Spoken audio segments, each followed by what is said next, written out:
Bismillahirrahmanirrahim. Assalamualaikum warahmatullahi wabarakatuh.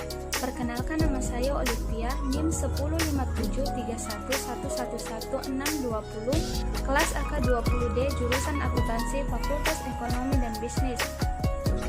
Baiklah, pada kesempatan kali ini saya akan mempresentasikan hasil materi yang saya buat yang berjudul Geopolitik. Presentasi ini merupakan salah satu tugas mata kuliah Pendidikan Pancasila dan Kewarganegaraan yang dibina oleh Ibu Fatmawati Andi Mapasere, MSI. Langsung saja untuk materi yang pertama, yaitu pengertian geopolitik menurut para ahli. Fredrik Raza. Fredrik Raza merupakan tokoh yang terkenal mempunyai teori geopolitik. Pendapat dari Fredrik Raza ini juga disebut dengan teori ruang. Raza menyatakan bahwa negara dalam hal-hal tertentu dapat disamakan dengan organisme, yaitu mengalami fase kehidupan dalam kombinasi dua atau lebih antara lahir, tumbuh, berkembang, mencapai puncak, surut, kemudian mati. Dan yang kedua adalah Karl Hosper. Pendapat dari Karl Hosper mengenai geopolitik ini juga disebut atau dikenal dengan teori ekspansionismenya.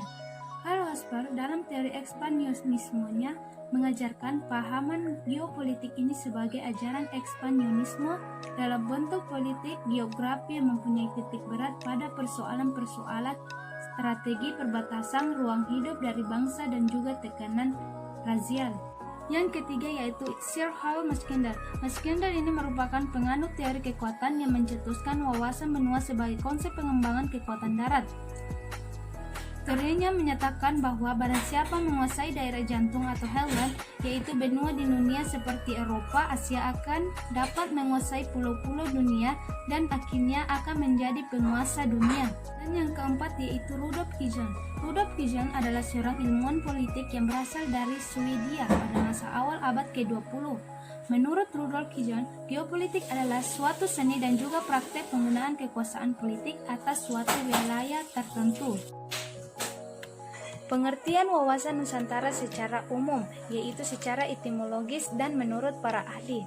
Secara etimologis, wawasan Nusantara adalah cara pandang yang dimiliki oleh bangsa Indonesia dengan tujuan menjaga keutuhan Negara Kesatuan Republik Indonesia. Sedangkan menurut para ahli, yaitu Ajat Danu Saputro, wawasan Nusantara merupakan wawasan masyarakat Indonesia mengenai lingkungan dan eksistensinya dirinya yang terhubung atas asas Nusantara. Dan yang kedua menurut Profesor Wan Usman, wawasan Nusantara adalah cara pandang bangsa Indonesia mengenai dirinya dan tanah air Indonesia. Dan yang ketiga Sumarsono, wawasan Nusantara dianggap sebagai nilai yang menjiwai segala aturan perundang-undangan yang ada di Indonesia.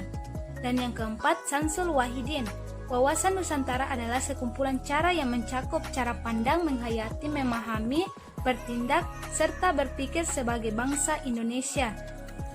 Dan yang kelima Srijanti Kailan dan Ahmad Subaidi, wawasan Nusantara dapat dikatakan sebagai cara pandang bangsa Indonesia dalam memahami diri dan lingkungannya yang berdasarkan Pancasila dan Undang-Undang Dasar 1945.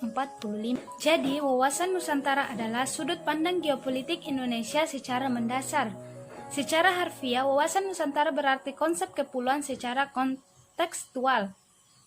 Istilah ini lebih tepat diterjemahkan sebagai visi kepulauan Indonesia. Wawasan Nusantara adalah cara bagi Indonesia untuk memandang dirinya sendiri atau secara geografis sebagai satu kesatuan antara ideologi, politik, ekonomi, dan sosial, serta keamanan dan pertahanan.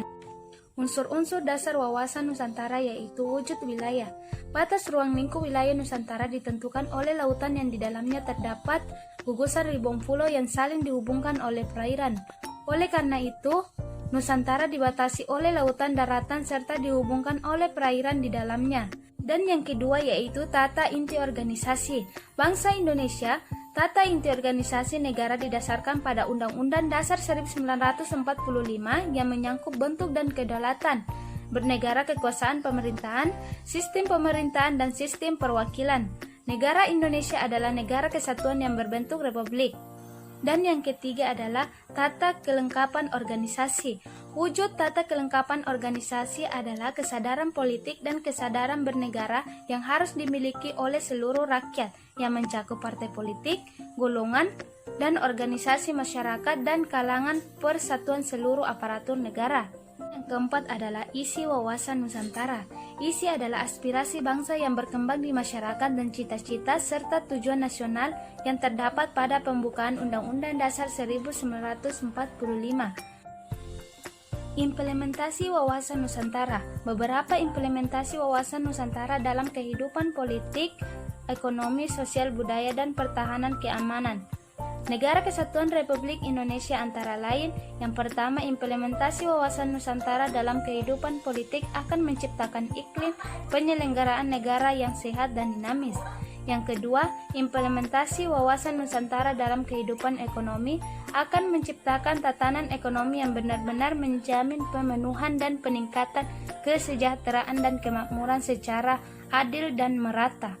Dan yang ketiga, implementasi wawasan Nusantara dalam kehidupan sosial budaya akan menciptakan sikap batiniah dan lahiriah yang mengaku, menerima, dan menghormati segala bentuk perbedaan atau kebinekaan sebagai kenyataan hidup sekaligus karunia Sang Pencipta. Dan yang keempat, implementasi wawasan Nusantara dalam kehidupan hankam.